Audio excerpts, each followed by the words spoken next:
So the 25th date, there's a lot of debate about this, and there's a lot of like mythy stuff online about how the reason why we celebrate December 25th is because it was Mithras' birthday, which is this pagan god who killed a bull. That's pretty much what we know about Mithras. But supposedly he was born on December 25th. Are you saying that was written in history? That was written down in history, is what you're saying? Absolutely. There's the Persian god Mithras, 600 years before Christ, born December 25th. As far as I know, and I have looked at this, we have no record of Mithras having a birthday celebration of any kind, let alone on December 25th.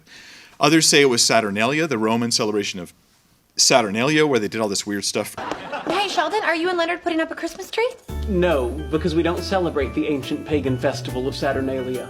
But the Saturnalia was a festival that was several days long. During one period of time, it was shorter. Later, it became a longer celebration. But guess what? It started and ended before December 25th. It was never on December 25th. So that's off the table. So there is one ancient record that has a specific pagan holiday type event that happened on December 25th, and it's called Sol Invictus. Sol Invictus. December 25th is not even in the Bible. That date, December 25th, came after Sol Invictus. December 25th is actually the birthday of Sol Invictus, the sun god, not Jesus. So Sol Invictus. And the first record we hear of a festival for Sol Invictus happening, and it's on December 25th.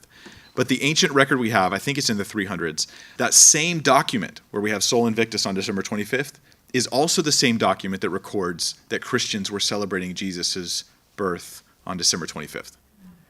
Meaning that you can't really say which one predates the other.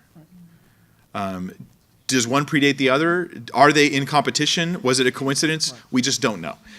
As far as why we do it on December 25th, well, there's one view, and the view is that Jesus was born. This was a tradition. This is not in the Bible, right? This is just church tradition, early church history. Maybe Jesus was conceived the day he died. Conceived the same day he died. So Passover would be about that time. Now, if you go 9 months later, you have December 25th.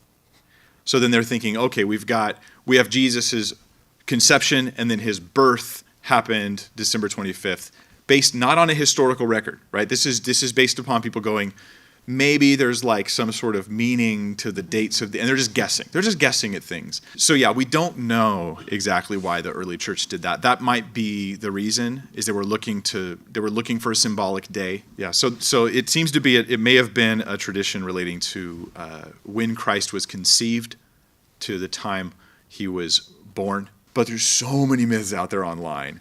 And it's just, they just lie. They just make stuff up and they just say things. In my view, there's nothing wrong with, like, my birthday, right? We never celebrate, when I was a kid, we didn't celebrate on my birthday because it was too close to Christmas, so we would celebrate on some other day. I didn't care. I don't think Jesus cares. I love celebrating his birth personally. I think it's a wonderful thing. And we have, nowhere in the Bible do we have them actually celebrating the birth of Christ, except once, at the birth of Christ. And there's a massive celebration. And it involves angels, it involves shepherds, right? It's kind of a big deal.